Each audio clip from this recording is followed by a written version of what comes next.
How you doing, Baton Rouge? What down? Alright, so this is gonna be one of my first sets. The sets are pretty short since we're just trying this idea out. But I have prepared three different sets, and I'm gonna let the audience choose today. So for one of the sets, it's called Cave. Not gonna explain any of these. You're just gonna pick them out random. The next set is called Explore Page. And then the final set is called Thoughts. So which one would you like to hear tonight? Explore page. Okay. So this story goes back to my 8th grade year in middle school. I was like the plug of candy. I was the candy man. Now, how I'll get these candies and actually make a profit off of them, I was stealing my ass off. It became it became a daily routine for the just go to stores and steal a bunch of candy so I can make some money. So there's one day I was trying to, they have how they have a 6 pack of Fun Size. They used to have whole bars and 6 packs at Walmart. So this day I was trying to go to Walmart so I can really re up and get a good profit in. So at first I go to the neighborhood Walmart. Literally all the employees are on the candy aisle. So regardless, I was still trying to make my move. Then I was like, nah, I don't think today is the day. I think I gotta retreat. So I go back to the car. My dad, he sees me. He's like, "You didn't get anything?" And I was like, "Nah, they didn't have it at Walmart." So he drives me to another Walmart on Hill. If you're from Baton Rouge and familiar with the area, you know which Walmart I'm talking about. But he drives me to O'Neill, and me and my little brother go into the store. I grab like, I want to say 8 or 10 6 packs of candy. I have 2 Snickers, 2 0 bars, two Twix, and I have 2 6 packs of the full size Kit Kat. I have on cargo shorts. I put the 2 Snickers and Twix into the cargo pants. I did all of this walking. I did all this in the candy aisle. Now I still had 2 packs of the Kit Kats, and I was trying to put them like I had on 2 shirts. I had on 2 shirts and a jacket. One shirt was tucked in so it could hold it. The other shirt was like to secure it in without it being noticeable, and the jacket was also for to cover it up. As you can see, I was a very intuitive criminal when I was in these streets. But yeah, so I walk around and I'm finding a good place for to put these Kit Kats down my shirt. And I find the towel out. It has no cameras. And it's all clear. My brother, he has fucking 5 gum. He has a 6 pack of 5 gum. I know the viewers at home like, what the fuck happened to this hair? That's a different story.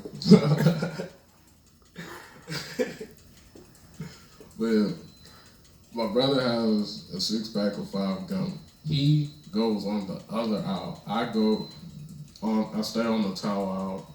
I put the Kit Kats in. Everything's good.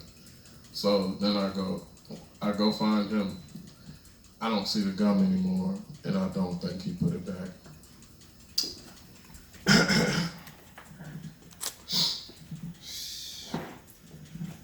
So after this, when you steal something, you often have to purchase something to make your trip to Walmart or the store look legitimate.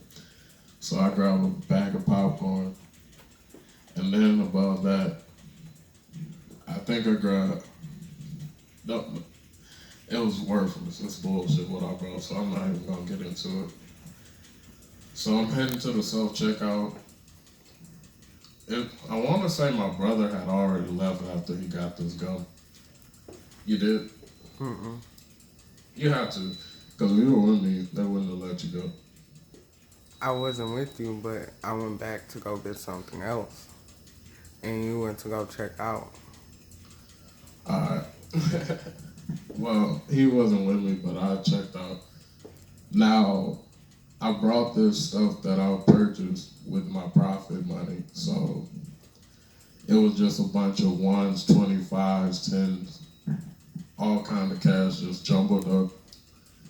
And then like I'm pulling it out and it's dropping on the ground and shit. So I pay for it. Then I head out the door. I've made it outside and then a Walmart says, hey, you gotta come in. I already know what's up. I don't fight it at all. I'm not trying to make a scene. If my dad had parked farther, I would have ran to the car. But how close he was parked, I really did not want to make a scene. So they take me back, all the way back.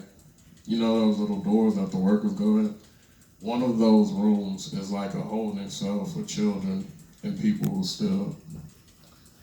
So they go back there and they're like, what did you steal? I'm like, nothing. I would never rat on myself. So they're like, we have you on camera. So they show me this footage and they didn't catch me stealing.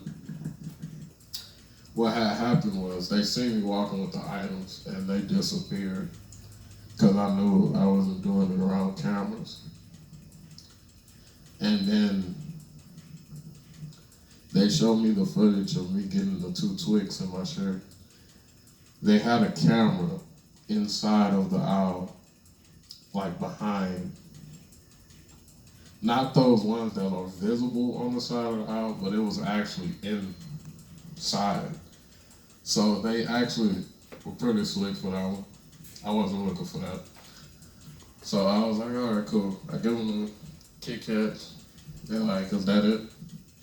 Now, looking back, I shouldn't have did this, but I also took out the Twix and Snickers from my cargo shorts.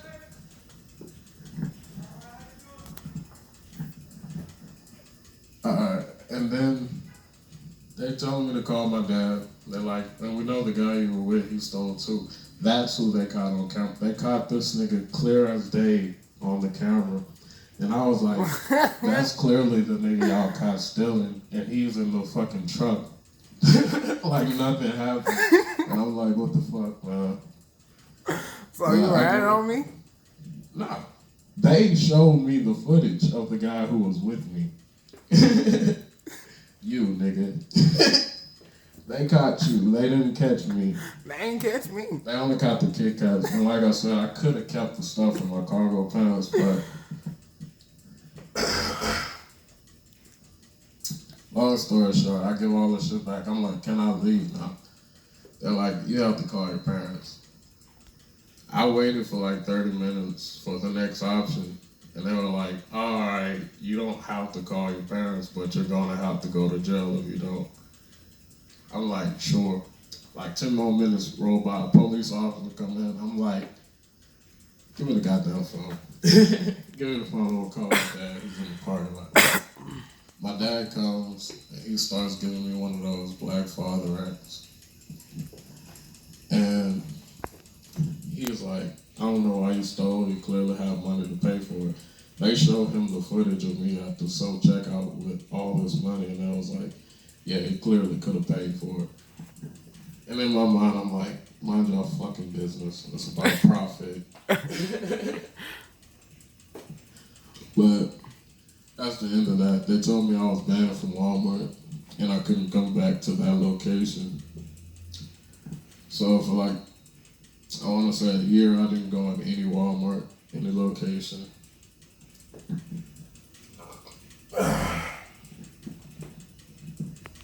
Excuse me. But I didn't go to any Walmart location after that. And then the day I did go back into Walmart, I was getting a haircut, and I had needed some alcohol because the clippers were infected. I could feel it eating through my skin. So I had to go get some alcohol. I went to the same Walmart I stole from. And then the same worker who caught me, by the way, he didn't even look like a worker. He just looked like a black guy with a Kool-Aid shirt on. I don't know why, but he was the only employee to never wear a uniform at Walmart. But the same black guy with fucking cornrows in 2018 walks, not 2018. In 2019, he walks up to me and he says, "Hey man, I've seen you before. I seen you on the Explore page. You do YouTube, right?" And I'm just like, this bitch ass nigga, the nerve of him to try to congratulate me after catching me stealing. And that has been the Explore page. You've been a great, how long? You've been a great audience. But I'm gonna leave y'all with one more thing that's not part of the set, but it's very true and it came to my attention last night. As I was watching comedy on YouTube, I realized that what white people have on black comedians is the voice, you know. Everybody knows, we call it the white voice. You know, the job interview voice and the voice you use with your homeboys. They always have gotten at black comedians for doing that. But I found out one thing all white comedians do. You wanna know what that is? What? They obsess over dick size. Like, every white comedian got a black guy dick joke. Every white comedian. I don't know what their obsession is with it, but that's just something that I realized.